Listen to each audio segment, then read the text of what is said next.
welcome to Turn the Page, the official podcast of the Syosset Public Library.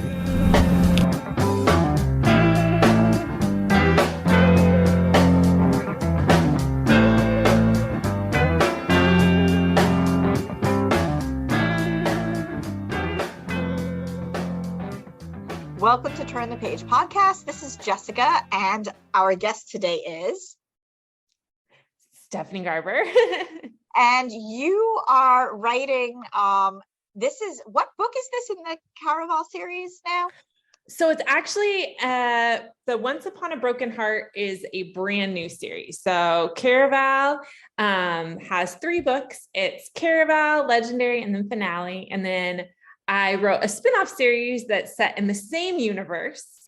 And one of the main characters in this book was an antagonist in the Caraval series, which I actually feel like puts it mildly because he was a villain.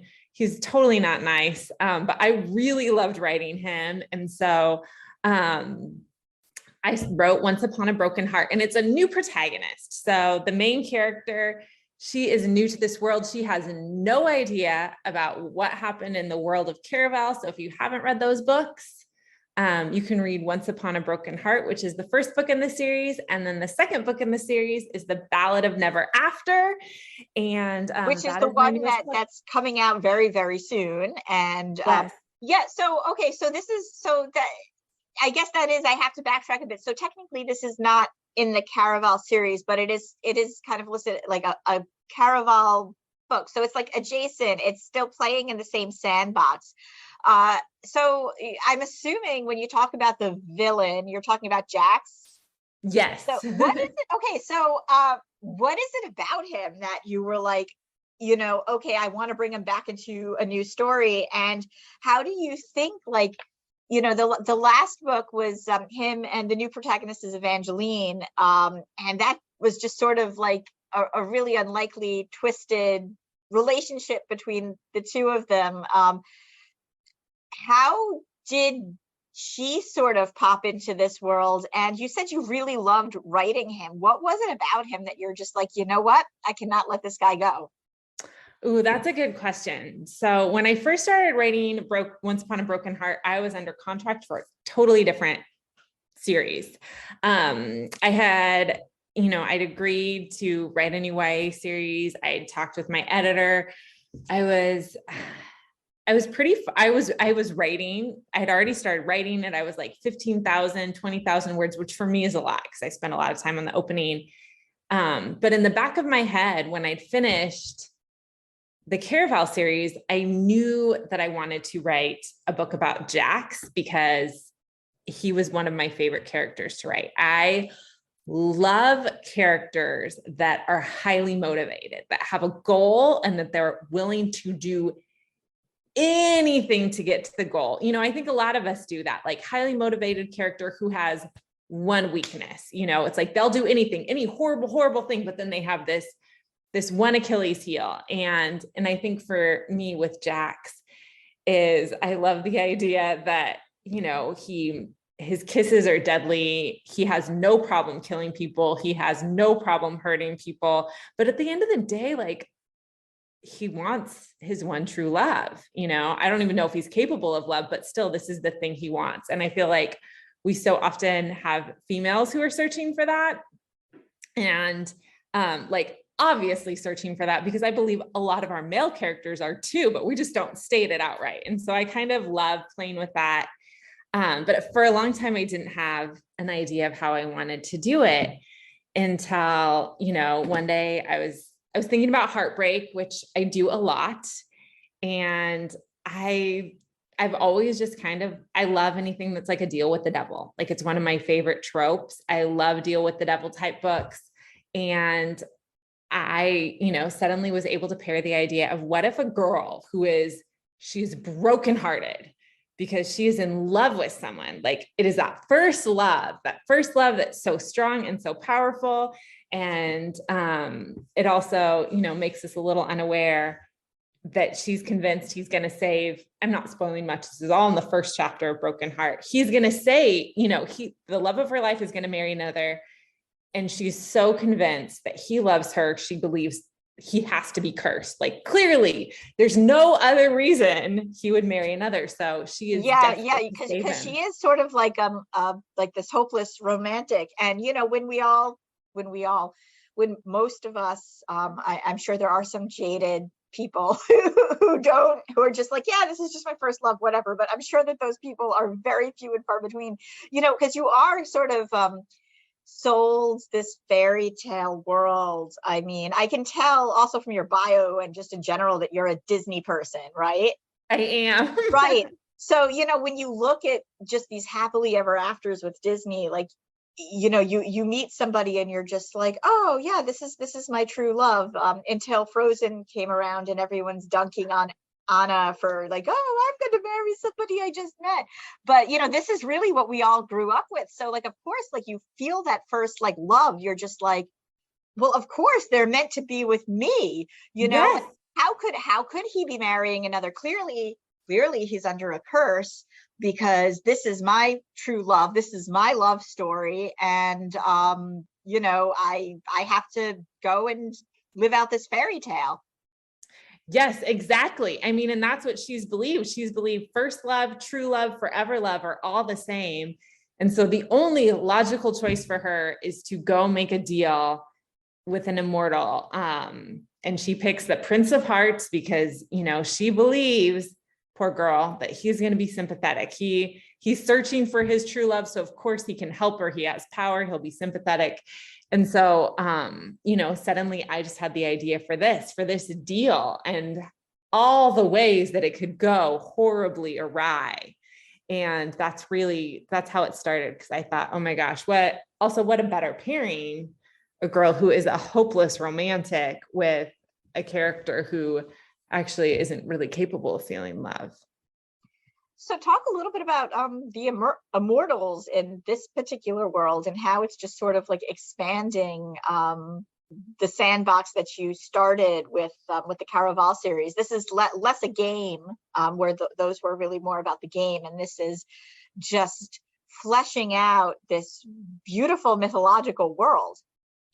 Oh, thanks. So, it was a little tricky because the immortals in Caraval, they're these fates and they were trapped in a deck of cards. And I don't get much into that. And Broken Heart, I think Evangeline asks a question and Jack says something like, that is a whole other story. And so we don't really go there. And because I just wanted to make it, I was like, you know what, this is a whole other story. It took a whole other book to tell. So I don't get too much into Jack's like mythology as an immortal in this series, but I do get into his background, especially in the Ballad of Never After, of his life before becoming a fate. So anyone who's curious about Jax, he's been an immortal for a really long time. There are rules about immortals, how their emotions aren't the same.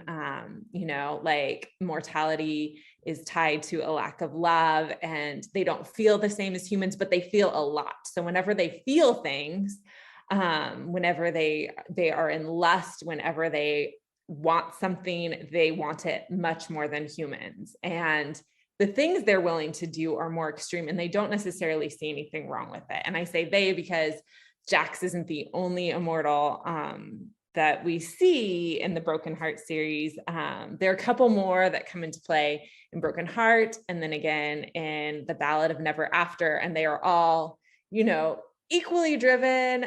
They're great when they're excellent allies, but they're also kind of, it's like being friends with like a baby tiger. So a tiger is going to be a tiger and it might hurt you sometimes just by the nature of what it is. So I think that also makes these characters fun to write because sometimes even when they're not trying to be evil, they can be very dangerous. So I can also kind of, I'm also just, sort of also gathering that you're like a mythology buff. How did you get into this world? Because this is the first time we're talking. So I want to know this. Where did everything just sort of spring from, and what did you sort of enjoy before you became a writer? Ooh, okay. Those are great questions. So yes, I love mythology. I love fantasy. I mean, I remember as a kid, when I was in elementary school, discovering Greek myths and reading everything. I don't remember it, but for years I could have told you anything obscure because I thought the stories were so wonderful. I love fantasy. Like, recently I started watching The Sandman, and just the opening of it, I was like, just the first, a friend had told me, and so gorgeous, right? Oh, and they picked the perfect broody actor. Yes. Yes. And it was just like right within the first 5 minutes, I was like, oh my gosh, I'm going to love this. And I was also like, this is why I love fantasy. I love going into another world and learning a new set of rules, and especially the new stories. I love stories. I just feel like for me, I feel like stories are a great lens to contrast our world and to make sense of things and to share love and to connect with people. I connect so much with people over stories. And so when I was writing Once Upon a Broken Heart, the mythology of this world really started from the idea, because again, I wanted it set in the same universe. And in the Caraval series, you learn that there is the North, but you don't know much about it. And I wanted readers to be able to go into the North, new readers and old readers, but I didn't want them to have to relearn all the rules of Caraval, because that's 3 books. That's a lot of rules. So I started fresh by saying there's magic in the North that is unique to the North. There is this big gateway arch, and then magic cannot pass from it. And so I started with this idea that like, hey, all the rules are different, to keep it really simple. And then I started with one rule, because for me as a writer, I like to kind of, have one seed that I plant and then have everything else spring off of it, because I think it makes a lot more sense that way. Even though, like to be like, this is the foundation and everything else on this world is built in this idea. And so for me, it started with stories and the idea that the North has a story curse. And so all the history there is tied in with fairy tales, because the history and the stories are all warped in different ways. And so there are some stories where they change a little, every time they're told, becoming less and less true, which is what makes some of their history more like fairy tales. There are other stories, like Evangeline has her favorite story, which is the Ballad of the Archer and the Fox, and no one can remember how it ends. Every time it's told, the ending is forgotten, so no one can remember. And there are all these different curses that apply to the story. And the magical thing about the curses for me is like Evangeline's mother is from the North. So she was raised to believe all fairy tales have truth in them. So instead of hearing like these stories and, looking at the opposite way, like you can't trust any stories, they are all false. It's like, no, these are all fairy tales, but they're all a little true. They were all based on history, but over time it got warped or twisted.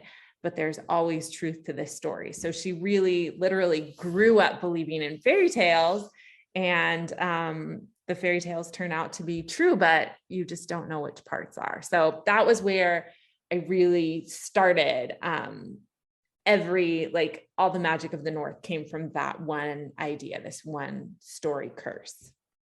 I love that so much. And as a fan of just like fairy tales in general, and like I like the dark ones. I mean, I remember the first time I was kind of exposed to the grimmer of the Grimm fairy tales was kind of in a weird way. There used to be this special that sometimes would play on Nickelodeon. It was like these anime versions of Grimm's fairy tales, but they were darker. I can't remember exactly what the series was, but the first one I remember where I'm watching it and I'm just like, oh, this is interesting, was a Snow White. And what happened in that one, and then I later found out this is another version of one of the other versions of Snow White. And as we know, the Grimms collected fairy tales, which had variations, much like what you were talking about. So I love that that's just all sort of woven in. But the evil queen visited her several times, and one time she gave her a poisoned comb, and another time she strangled her with her bodice lace. And I remember being like really young and being like, oh yeah, give me more of this. I can relate. I remember the first time I had like a collection of Grimm's fairy tales and read them, and I was like, oh, the stepsisters chop off parts of their feet to fit in the shoes. It's not, and then like things just keep getting worse for them. Yes, Yeah. yes. And it's just, I mean, I am a sucker for Disney. I love the Disney versions, but I also do. And I think that's what makes these darker versions better, because then it's like, Same. okay, here's one version, but then also there's another world that's a lot bloodier. Were you a fan of Once Upon a Time? I was. Were you a Mr. Gold fan or a Hook fan? Both. I mean, I get that because of Jacks, and like, you know, and especially just the fact that you decided to make him a major character in this book, and then just kind of how you were describing why before, I was like, oh, she is an anti-hero fan, and we can talk about Mr. Gold and Hook because I loved both of them. I was actually talking to someone the other day about once, and I was like, yeah, I think I stuck with it all the way up through Camelot, because I just couldn't do like another round where they couldn't remember what happened. But I loved Hook. I remember when Hook came in, I was like, oh my gosh, who is this? And Gold was just, I mean, also, but I think the Evil Queen too was fantastic. She was really great too. But I think like what, you know, all those characters have, and just sort of tying it into, you know, your story, is this whole idea of being sort of corrupted by this magic and not being able to feel things in the same way. Although Hook's a different story. Hook, yeah, he's more like, you know, not as much of a magical anti-hero as like Regina and Rumpelstiltskin were. But yeah, it's so funny because like I think like any fan of Once who has not tried your series would find much to love here in the mythology. And I do love that you you didn't reboot it, you just shifted it. So if people look at it, they won't necessarily feel like they have to read the Caraval series, but it might lead them back. That was the hope, you know. I really wanted, because it's like, hey, not every book is for every reader. And so my hope was like, hey, if Caraval didn't sound like it was for you, you can still read this. It's all new. I'm not requiring anything, but my hope is that like, if you like Jacks, he comes in Legendary. So you can like get your fix in between books by picking up that series. That was my hope. So do you have a favorite obscure Grimm's fairy tale? Ooh, I don't know about obscure. I mean, it's been a while. It's been a while since I've picked up like the old Grimm's fairy tales. I think occasionally, gosh, I was like reading early drafts of like a fairy tale anthology for a friend, and then I picked up Grimm's fairy tales just to kind of help me. So I'm going to give a different answer, and I'm going to say, instead of Grimm's, I'm going to recommend Melissa Albert's Tales from the Hinterland, because I was thinking that in my mind. Those are so good. if you love like the Grimm's fairy tales, she's there, I think are like 13 tales, and it's really neat because it ties into her book, you know, her book, The Hazelwood, but these Tales from the Hinterland are so dark and twisty, and just, I think her writing is brilliant. Yeah, it really is beautiful. And there's 2 Hinterland books now, and then she had one that came out this summer, which was also very, very good, but not a Hinterlands book. Yes. I think she's just so smart with how she twists fairy tales and subverts expectations. Like, yeah, I highly recommend her books. So anyway, well, are you so I know that this is like, you know, you're good with the cliffhangers at the ends of your stories. How many in this particular series are you planning? So I'm not sure when this is airing. After on or after publication week. Okay, so I can't say. Hey, so fine. I can't say we're leaving it. We're leaving it a secret because I feel like so often when readers go into a series, if they know it's a duology or a trilogy or an ongoing series, they have a different set of expectations. And so I really, really wanted readers to be able to go into the Ballad of Never After, not knowing if it was going to be a duology, if it was going to wrap up, if it was going to continue, have a cliffhanger, like where it was going to go. So I thought it would be fun, but maybe I'm also just a little mean.